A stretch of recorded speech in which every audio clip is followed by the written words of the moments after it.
Some people, I think, take the role of leadership and say, no, this is the way it is, period. There's no discussion. There's no rebuttal. There's no nothing. It is what it is. I said it. You do it. Mm-hmm. In our home, you have allowed the kids, even though the rule may not change, you allow them to sit down with you and discuss why they feel it should change. It's important for me as the leader in our home to recognize that there are different ways that our children operate, even though they're from us. Mm-hmm. So it's important for me to say, okay, sort of like Jesus did, say, hey, come, let's reason together. Let's talk. I'm interested to see how you think. Quincy's famous line, help me understand. Yeah, I stole that from Kurt because I thought it was brilliant. So it's like, come on, talk me through this because I truly want to know where you're coming from. Mm-hmm. In the Moran family, we established 10 keys to a great life. We established house rules. I established principles by which guide my life. And during those times, Jeannie, you can talk about it. You will look to me in order, you will tell the kids, let's talk to dad and let's see where it stands. It's based on the value system, but I had to live it in front of you. One of the attributes that you have and that a leader has to have, especially if you want to be taken seriously, is one, you're willing to ask for help or acknowledge when you need help. And two, you're willing to learn. You're always willing to learn, to try something new, to achieve something different, to challenge yourself, to challenge those around you. I would say mandatory for us to constantly measure or to measure why you believe what you believe. Mm-hmm. And if you don't have a conviction within you, then you'll be afraid for people to question that. If you have a conviction on it, then you can stand behind it. When people start to ask you questions about it, it doesn't threaten you. And you are open-minded. And you say, hey, eat the meat, spit out the bone.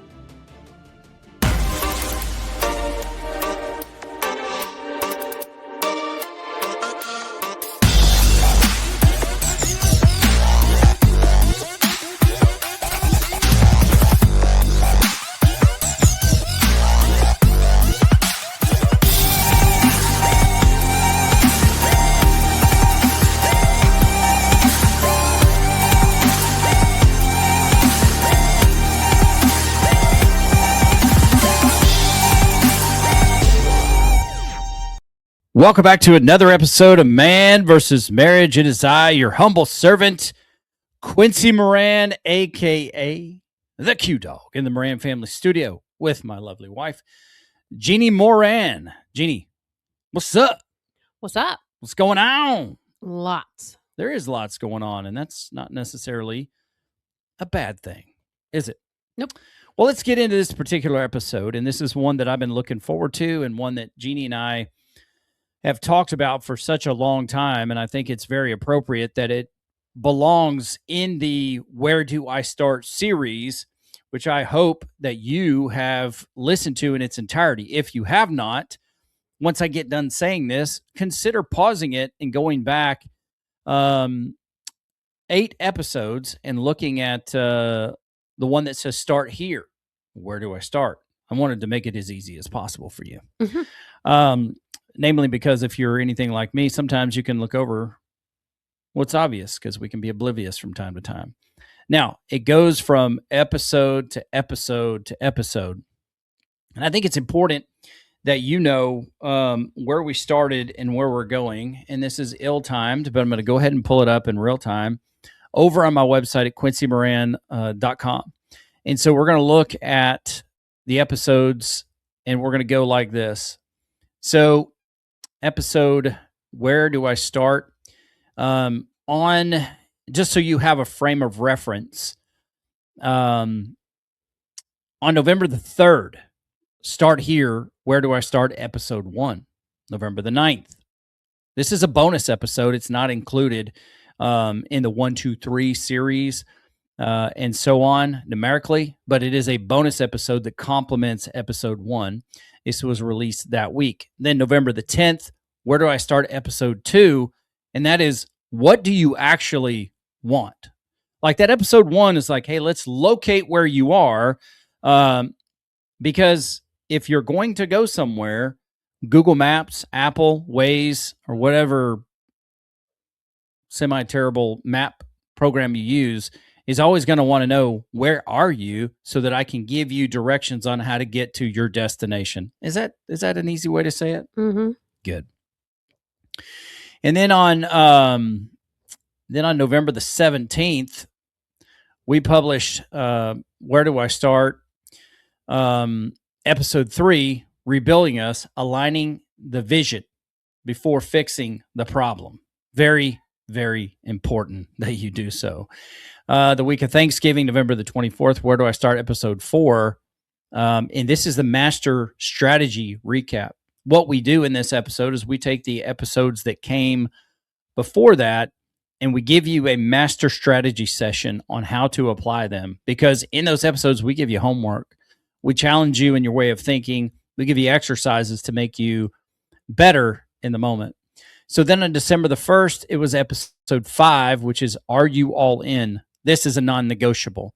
If you're not all in, stop wasting my time. And we actually have had to say that in the past to couples that we've helped, that we're coaching. Because if you're not all in, when things get tough or you don't get your way or you're disappointed, you are going to quit, whether you quit outwardly or inwardly. Fair? Mm-hmm. Yep. So then on December the 8th, Where Do I Start? Episode 6. How long is this going to take? Like, everybody wants to know, when are the results going to happen? And we give you some enlightenment on that. I think it's important that you know. And then the next episode is Where Do I Start? Episode 7, which is Personal Responsibility. That is a solo Q-Dog podcast, and it talks to you about personal responsibility, and also talks to you about the 5R framework, or the 5R principle, which is incredibly important.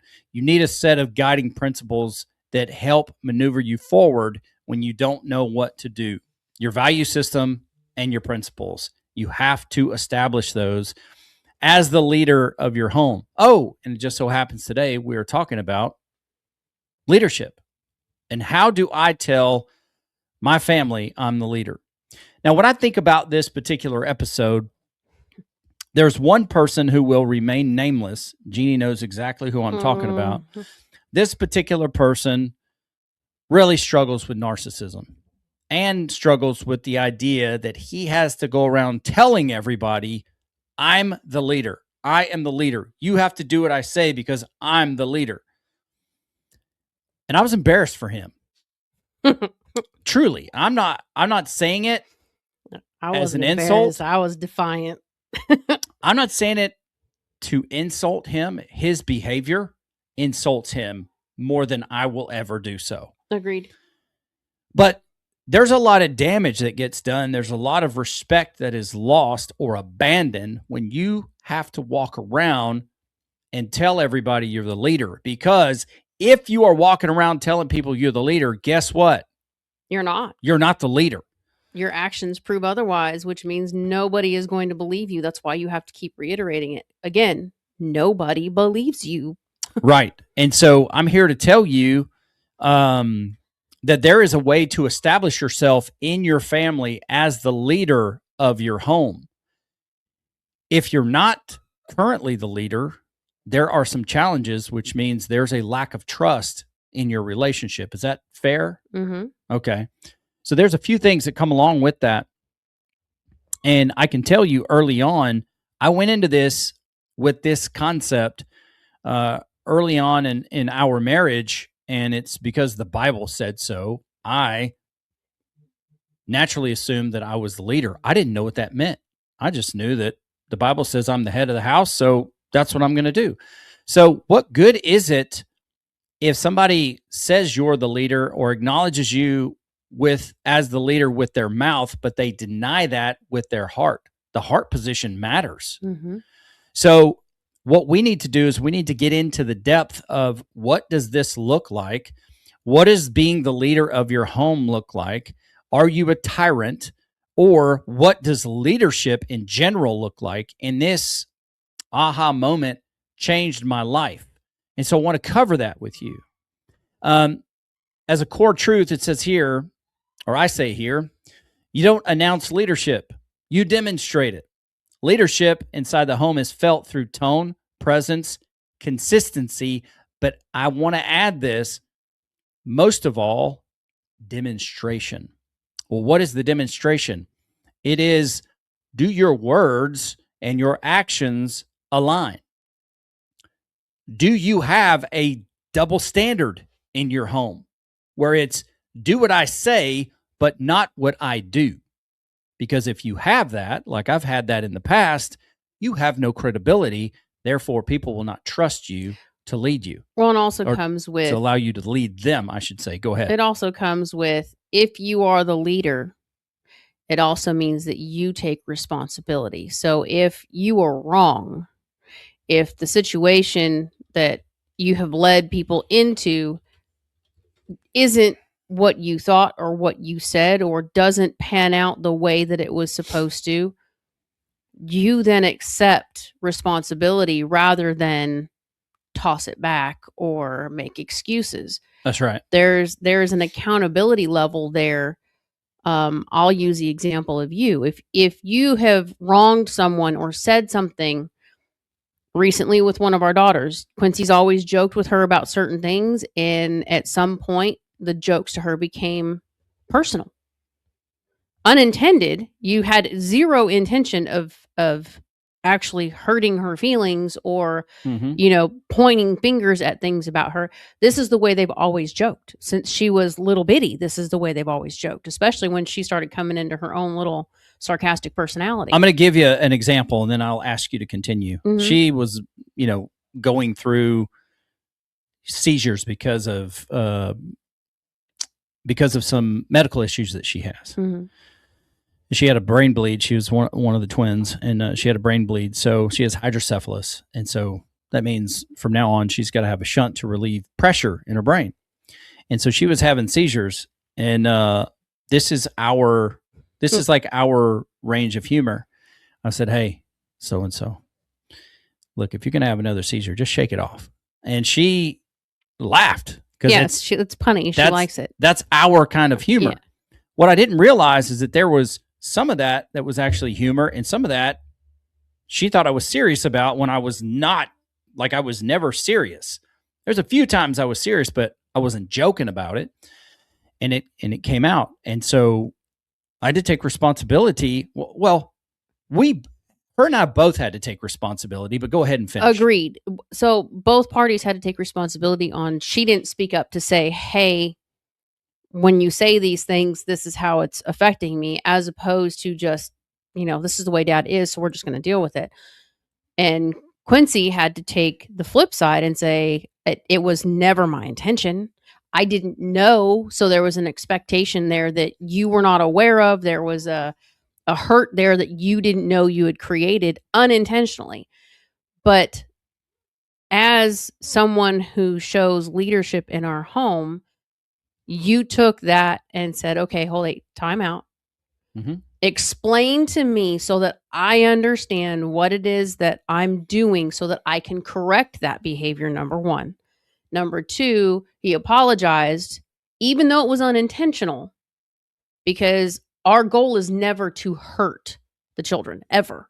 So in that way, it teaches our children to own their mistakes, even when it's unintentional.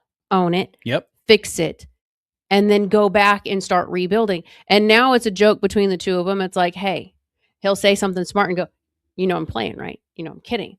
And so now it's kind of this back and forth with them to make sure they're joking, but they're not, because it's... Fix that microphone if you would. It's a spot where if he did say something and she took it the wrong way, and she'll just turn around and look at him. No. Yeah, just to be a smart butt. But it's that level for me. Now, it may not be that way for everybody. For me and our children, the way that we see a leader, especially after being around so many narcissistic people in the world who are like, you have to do this, you have to do this. And then when something goes wrong, it's, well, if you had done X, Y, Z, or if so-and-so had done this, that wouldn't, like, they never take ownership or responsibility. Professional blame shifters.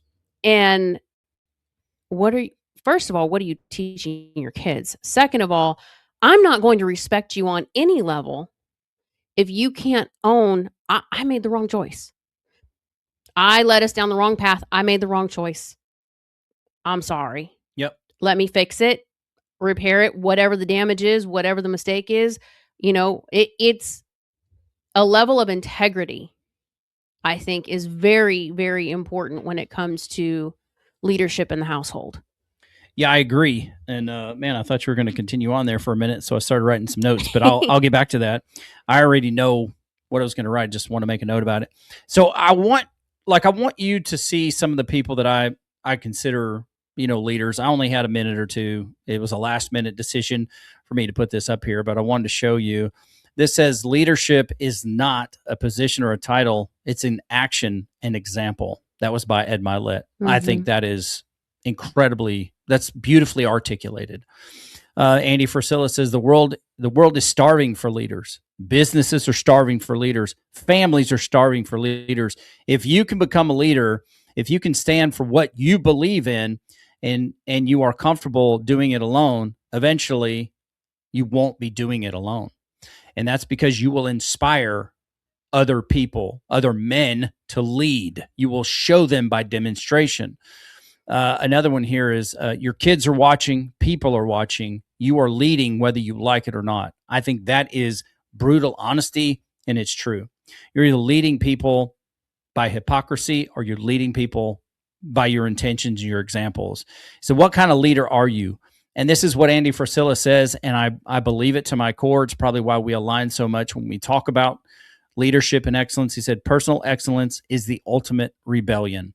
And that's true, because you become harder to control when that happens. And so when society starts doing crazy things, you say, you become harder to manipulate. Correct. Here's one, of course, for you, those of you watching, you'll know who it is because you see it on the picture, or you see it on the screen. And this is by the great Nick Saban. If you want to be happy for an hour, eat a steak. If you want to be happy for a day, play golf. If you want to be happy for 1 week, go on a cruise. But if you want to be happy for life, ask yourself, who would miss your absence in the world? And see that it matters. See that those relationships matter. So that's somewhere that I want to challenge you in your thinking when it comes to leadership. Now, the one that I didn't have pulled up, but is the most important when it talks about husbands and wives, is Ephesians 5:25. I think this is critical for us to understand. And this is in the New Testament. This is Jesus talking. It says, husbands, love your wives sacrificially. Love your wives just as Christ loved the church and gave himself up for her, setting the standard for selfless, devoted, and leadership modeled under Jesus. A little bit of context there. And that guides me, because the greatest leaders, in my opinion, are servant leaders. Mm-hmm. Because you are willing to get in and to do the work. You're willing to lead by example. As time goes along, you start to gather even the people in your home, you gather them and you start to showcase their talents and their gifts and their abilities and give them a place. Like, they have a place now to show where their strengths are. And that to me is incredibly important. There was a time in my life where things were chaotic, and it has, there's plenty of chaos that goes on in our home as a byproduct of autism right now. But there was a time when the world was seemingly turned upside down, and my prayer was, Lord, where there's chaos, allow me to be peace. Where there's uncertainty, allow me to bring certainty. Where there's hopelessness, allow me to bring hope. Now, can I do that on my own? No, but I can usher in the Christ in me. I can do that here in my home. And one of the ways you do that is by being the thermostat in your home and not the thermometer. What does that mean? That means you don't come in and acclimate to show everybody what the temperature in the house is. You come in and you recognize the temperature in the home, and you seek to put it or to set it where it's most comfortable. And I don't mean comfortable as in easy. But if you come home and things are chaos, how can I bring the temperature down a little bit?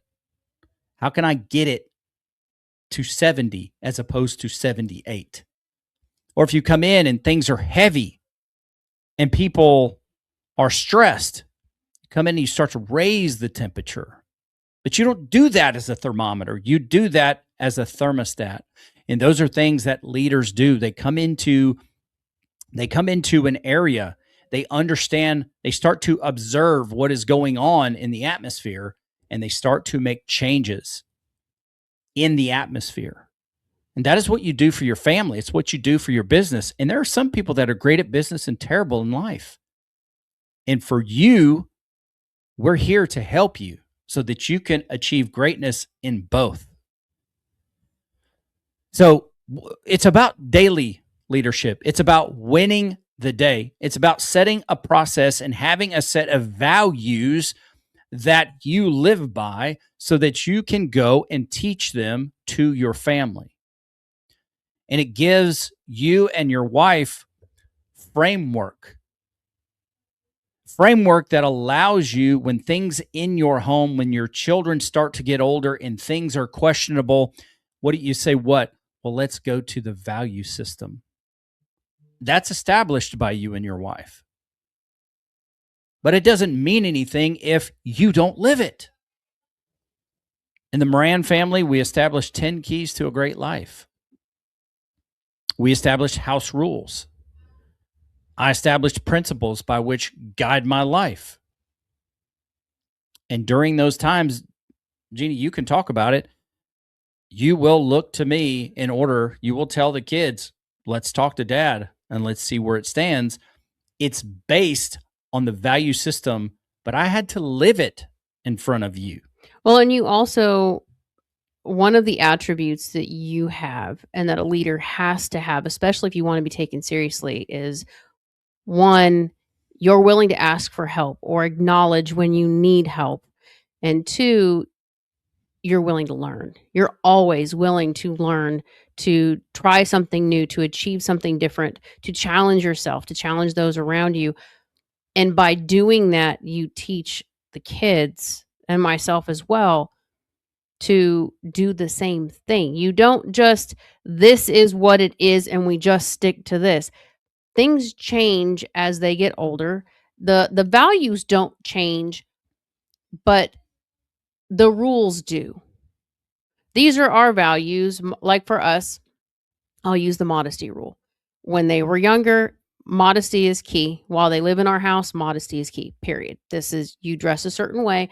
You don't have to, cover yourself from neck to ankle, but you need to be modest about it. You need to not put out assets that the world doesn't need to be exposed to. As they move out and they move on to their own, the rules change. They can do what they want in that respect, but because it's our core value, it's something that we've taught them. The ones that have attempted to experiment with that side of things and maybe show a little bit more cleavage or show a little bit more stomach or what have you, have gotten the response that we warned them about. This is what people will say. This is what people will respond to because you're advertising these things. And they have slowly come back around and said, okay, there's a reason we have this rule. There's a reason that we live under this value system, because we don't want people to get the wrong idea. And I don't want people to treat me a certain way because of it. But had we not instilled that, you still got to let them figure it out for themselves. Sure. But when they come into our home, just like when we go to your dad's house, his dad's church has a certain set of rules that they abide by. When we visit his church, I abide by said rules. Why? Your house, your rules. That's the way it is. But I think by you teaching the girls and allowing the girls to sit down and discuss the values and say, okay, well, I want to change this rule, or can we bend on this or that? You still allow them to have a conversation. It's not, some people, I think, take the role of leadership and say, no, this is the way it is, period. There's no discussion. There's no rebuttal. There's no nothing. It is what it is. I said it. You do it. Mm-hmm. In our home, you have allowed the kids, even though the rule may not change, you allow them to sit down with you and discuss why they feel it should change. Use curfew. I would like to bump the curfew an hour. Tell me why. And we go through, what the reasoning is and what they want to do and why the curfew is what it is. Mm-hmm. And we go through the safety side of things for our home and through being out in the street and driving and whatnot. And then we give them, there's a little bit of leniency in here of, okay, I'll tell you what, I'm not going to change the curfew to 1:00. However, on the nights that you're going to be out doing something and you want to, let's say, go to a concert or something, we will compromise for that night and we'll bend the curfew for that event. But it's not going to be an all the time thing. Mm-hmm. So it's not a solid, this is the way it is, period. You're willing to at least entertain a conversation of back and forth. And sometimes they have a valid point and Quincy will bend a little bit and say, okay, you know what? You're right on that. We'll readjust accordingly. Mm-hmm. But I think that's an attribute that gets kind of pushed to the wayside by some people where they don't allow the conversation. Now, when they were smaller, there was no conversation. When they were 5, 6, 7 years old and we would go head to head with one or two of them and it's like, well, why this? Doesn't matter why. These are the rules. Because you are of this age, you don't get to change or rebuttal. As they got older, they got more mature. They had to learn how to compromise. We had to learn how to do that with them and allow them a space to at least think for themselves. Yeah. I think that's a huge part of it. Because even listening to Andy, it's like he's constantly learning. He's constantly looking for things to challenge himself, to make himself better. If you don't do that, then you're not teaching them to do anything different either. You're just sticking them to a box. And I don't think that works very well. Yeah, and I agree mostly with what you said, and I'll talk about where maybe we mean the same thing, but it's slightly different. But I think it's imperative, I would say mandatory for us to constantly measure why you believe what you believe. Mm-hmm. And if you don't have a conviction within you, then you'll be afraid for people to question that. If you have a conviction on it, then you can stand behind it. When people start to ask you questions about it, it doesn't threaten you. And you are open-minded. And you say, hey, eat the meat, spit out the bones. Now, I would say the rules never changed. Here's what I say. I set the precedence early on and said modesty is the policy until this age. At this point, you start to get more freedom as an adult, especially when you move out of here. You can wear whatever you want to wear, but understand there's house rules and there's a reason. And like you said, we talked about the why, because a lot of times when there's rules, people aren't going to abide by something if they don't know the why. And then there are some times where people know the why and they just want to do what they do anyway. I've been there. Mm. And so it's important for me. It's important for me as the leader in our home to recognize that there are different ways that our children operate, even though they're from us. Mm-hmm. So it's important for me to say, okay, sort of like Jesus did, say, hey, come, let's reason together. Let's talk. I'm interested to see how you think. Quincy's famous line, help me understand. Yeah, I stole that from Kurt because I thought it was brilliant. So it's like, come on, talk me through this because I truly want to know where you're coming from. Mm-hmm. If it makes sense to me, I'll say, I agree with you on principle, but I'm not willing to change the house rules. When you have your own place, you'll be responsible for creating the value system of your home. For now, this is where we are. Now, when it comes to Harry Styles and him wearing a dress, there's no way I'm spending my money on that guy. You could forget it. Major argument? Yes. Standing on principle? Yes, I'm standing on principle. If you want to waste your money, you waste your money. Dad's money will not be spent on this guy. Does he make some good music? I'm sure he does. But I digress. Now, when it comes to leadership from where I am, I believe that leadership is being the need. And when you be the need, when you become the need, you can create an atmosphere by demonstration where you can identify the strengths of your family members. Like in business, the idea is not for you to control everything. It's to recognize the attributes and the strengths of the people you have and put them in a position to win.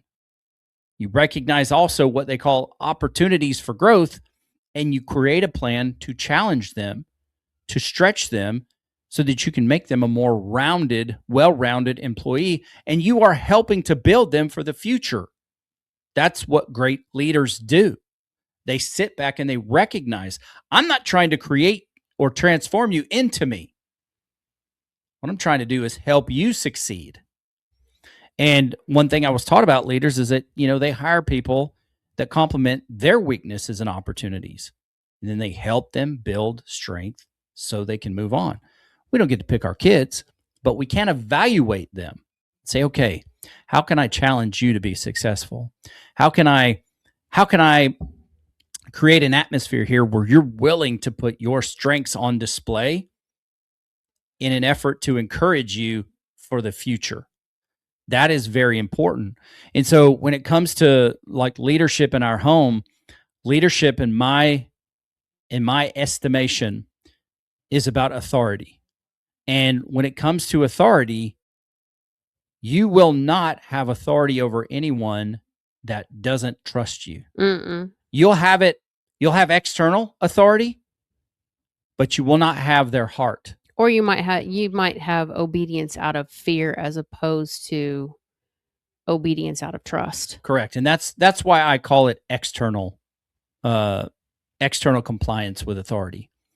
But when you build a life with your spouse, you demonstrate your ability to change. You lead by example, not by words only, but you lead by example, and you start to build trust with your spouse.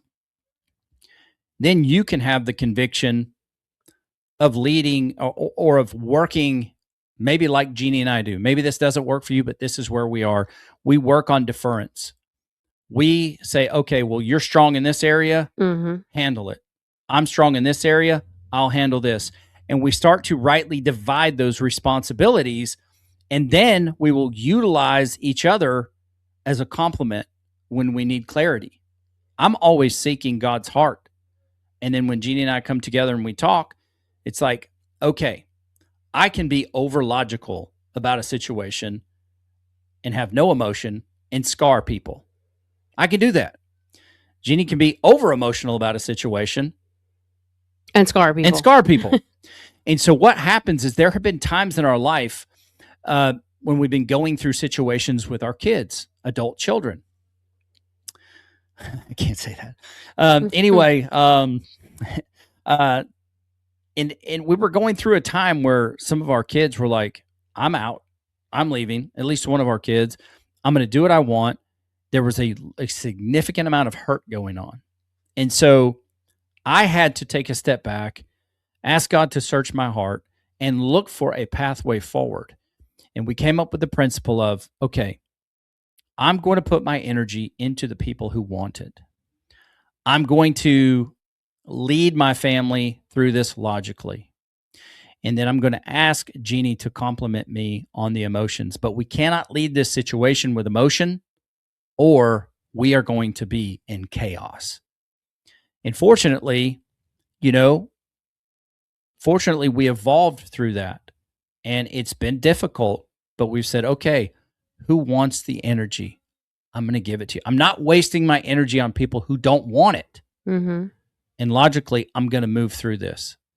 But I'm going to have to allow my emotions to complement that so that I can connect with those people who want my energy and not resent the ones who don't, because we all have our path in life. We were those adult children at one point. And so when I look at that, I lead through faith, through logic, and through a protective mentality.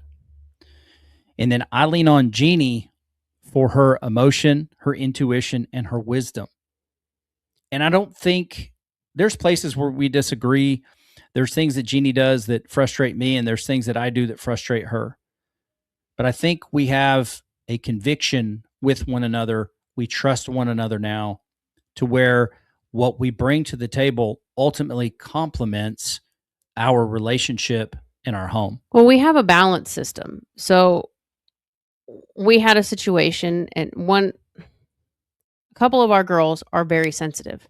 So if you correct them or you say something in a certain tone, you can hurt them unintentionally. And it's not about being mad at them. It's not about, being angry. It is simply they are very sensitive in how they receive things. And we have a system that we've built because we've given each other permission to say, hey, this one came to me, talked to me about this situation, and they're hurt. Now, I don't think you intended it this way, but this is how they took it. And we've had heated conversations because it's like, well, they're taking it wrong, they're misunderstanding, this is this and that. That's like, and that's all valid. You're right. That's all valid. However, we have an agreement that if one of us hurts a child unintentionally Or each other, we can come to the other one and say, look, I know this wasn't how you meant it, but this is what happened. Why do we do that? Because we don't want that hurt to become a resentment, to become a wedge, to make space between us and our family. Yeah, and I don't want you to get the impression that we do a bunch of soft parenting. We don't. Oh, no. We don't. But Mm-mm. we do approach our kids with a certain level of respect for who they are. Now, if they overuse that sensitivity, I'm sorry, but I'm going to have to dig into you. And we do. That's my point, though. It's like there are certain situations where it's like they'll come to me and say, well, dad was mad about this, or they'll come to Quincy and, well, mom was really harsh about that. And he'll tell them, she had to be harsh about that because you're not listening. You're not doing what you know is right. We've had conversations. Mm-hmm. One of our kids called us in the middle of the night when we were away, and it was like, they're in a poor situation. They know what's right. They don't want to own what's right. They want someone to tell them what to do, because then if it doesn't go well, it's not their fault. I don't play that game. Quincy doesn't play that game. Homie don't play that. It is simply this is where we go back to our values.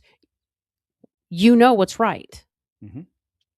Well, yeah. Okay. Well, then you know what you need to do. Is it harsh? Yes. Can I be cutthroat about it? Yes. Can Quincy be cutthroat about it? Absolutely. But here's the reason. You have been taught these are our values. These are the principles we stand on. This is right. This is wrong. From that, you derive what you're supposed to do. Now, if there's a fine line and they're not sure how to handle something, or there's maybe a sensitivity that needs to be, brought into the situation, we'll be a little softer about it and we'll help work through it. But we have learned between us, not the kids, but between us, hey, that was kind of hard. Mm-hmm. The way you said that came off like you were pissed. I'm not pissed. I'm just passionate. I'm frustrated at the situation. I'm not mad at the person. Okay, well, I know that. It didn't read that way for them. So maybe approach it separately away from everybody else and kind of explain that you're not mad at them, because right now they're taking it personal. Yeah. Not because we're trying to soft parent, but because resentment can turn into bitterness very quickly if you don't fix it. But we also live in that space where I don't take it personal and Quincy doesn't take it personal when we come to each other and go, hey, dude, that didn't work that way. That's not how that should have gone. And there are times when we disagree, and it does get a little bit warm in a conversation. But we have the freedom to do that without, let me put it this way. I feel like I have the freedom to say those things because you're not going to put your foot down and I don't care, this is the way it is, blah, blah, blah, blah, blah. You're not that person. We have a working relationship. Yes, Quincy is the head of the house. Yes, Quincy is the leadership, but we lead together. Mhm. We defer to each other. When we're in situations that I know I struggle, being out in a crowd with a bunch of people and not being comfortable, we did this the other day. I kept reiterating out loud, but you'll keep me safe. You'll take care of me. I know you'll take care of me.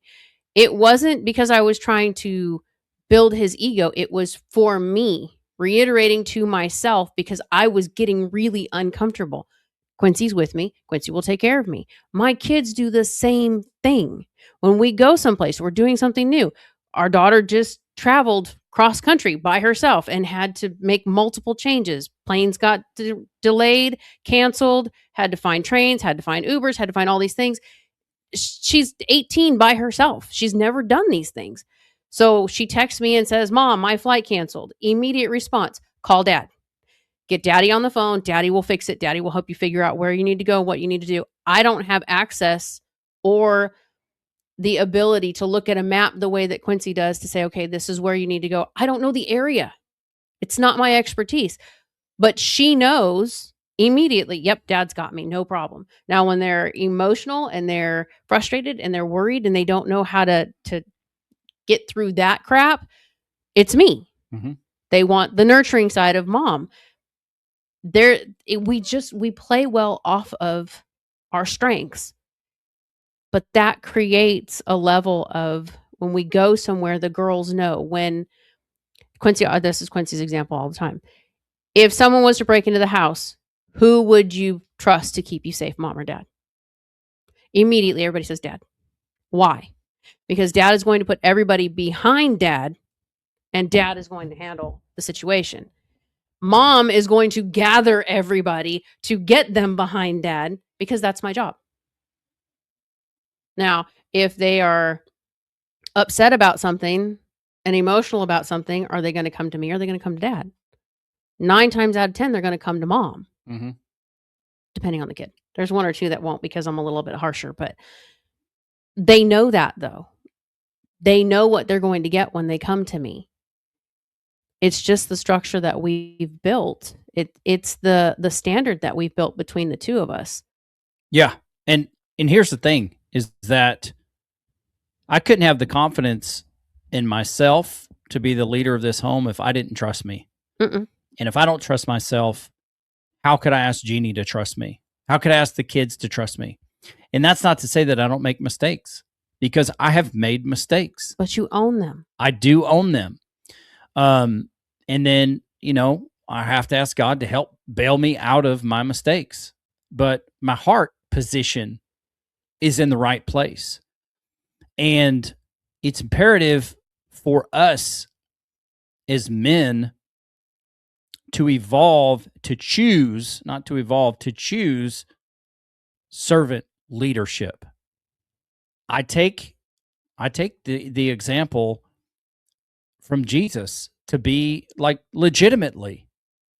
He told his disciples, he washed their feet.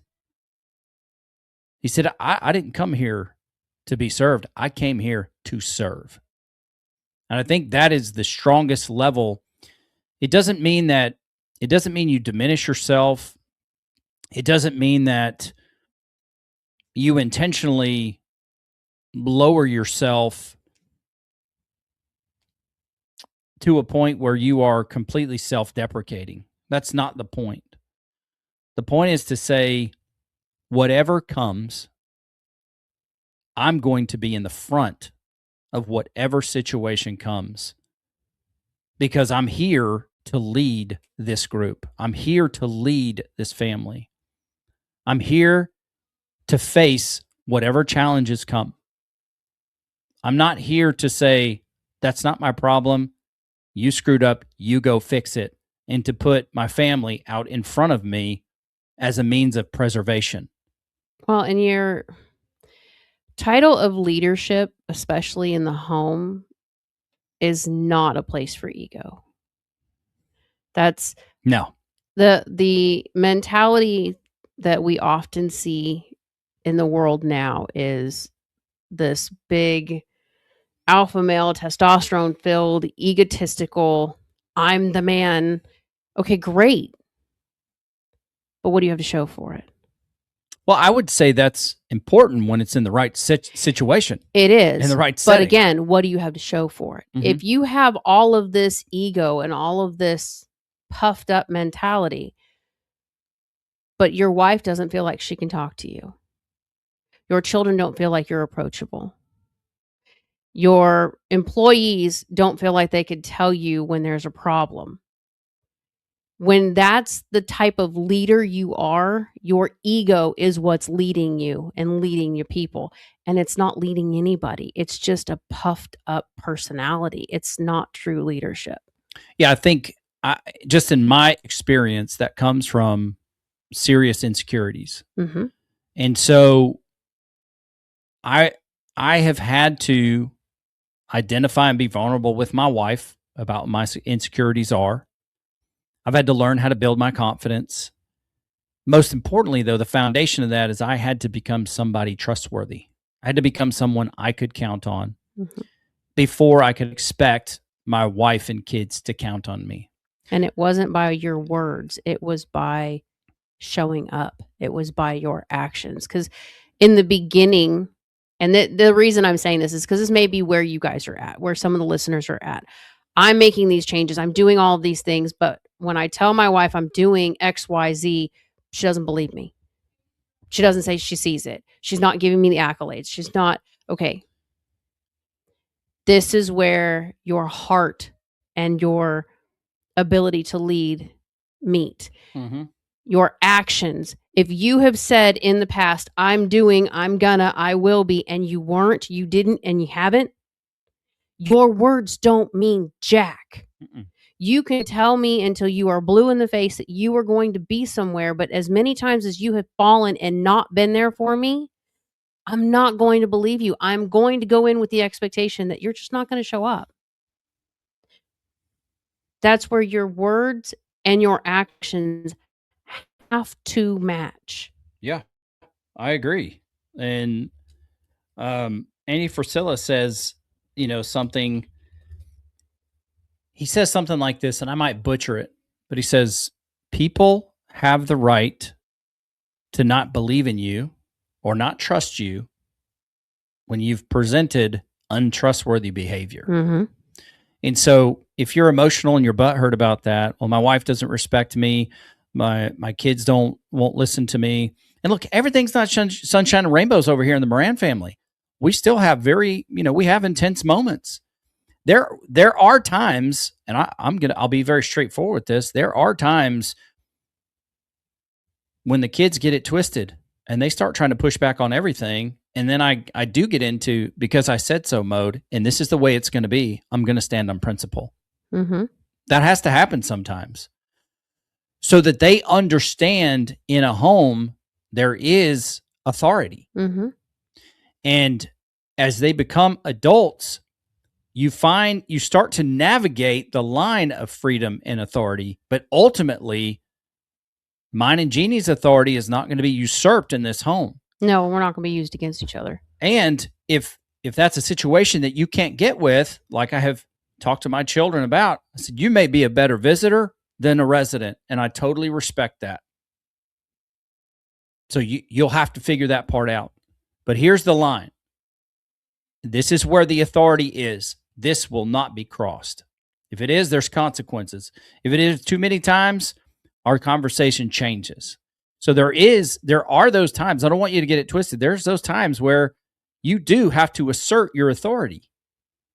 It's uncomfortable for some people. But if you lead by conviction and what you believe, it's not necessarily uncomfortable for you. Although some of those conversations can be uncomfortable, but you got to do it anyway. But they'll believe you. That's the difference. We don't threaten for the sake of threatening. If there ever comes a conversation where it's like that, and it's okay, well, but this is the line, and if you cross it, this is the consequence. It's not a threat, and they recognize that because we have held to, if you do this, there is a consequence. And we have shown the pattern as parents, and Quincy has shown the pattern as the head of the house. This is the way it is, period. We don't back down on this. A simple example was our youngest driving the car. You text me when you leave, you text me when you arrive. She had the car for 2 weeks, maybe 3. She went one day, didn't text me. I called her on it. The second time it happened, I took her keys for a week. You'll be chauffeured for a week. It took one time. I still get text messages even though she doesn't live at home. I'm going here, I'm going there, I'm going to be home at this time. Cool. Because it's the rules and the standards that we've set. But they know we're not bluffing when we say there is a consequence for what you do. Yeah, and if you do not teach your children that, the world's going to do it, and they're going to be a drama-filled ball of chaos. But hey, try as you may, all the kids don't get the lessons right away, and they need life experience. But I don't want to get off the path anymore. That is this episode on leadership. I invite you to reach out to me, Quincy at Manvsmarriagepodcast.com. Let's reason together. Let's talk about it. If you're struggling with how to figure out how can you earn the leadership of your home, I can help you, because I used to be you. That's a fact. I used to be you. So how can I help you? How can Jeannie's perspective help to guide you as well? So email me, Quincy at MVSMpodcast.com. Check out QuincyMoran.com for all the things that we have to offer you. We're here for you. I'm excited about where this series of Where Do I Start, where it continues to go, because it is by far the most downloaded category that we have over these last 7 years. So this is the deepest dive that we've ever done. So I hope that you've listened to the episodes, and I'm going to ask you to put them in rotation, because if you think you've heard it enough, you haven't. If you think you've done it enough, you haven't. Because we're talking about 16 years of work here, 16 years of growing and evolving when it comes to what we are presenting to you. So I'm challenging you to get this stuff in, to put it in a rotation, and continue to evolve and challenge yourself. And we are here to help you with that. Final word? Nope, I think we've done it all. We've done it all. We have arrived. Ladies and gentlemen, boys and girls. All right. That is all for now. That is my wife. She is Jeannie Moran. I am Quincy Moran, a.k.a. the Q Dog. And this is Man vs. Marriage, the podcast.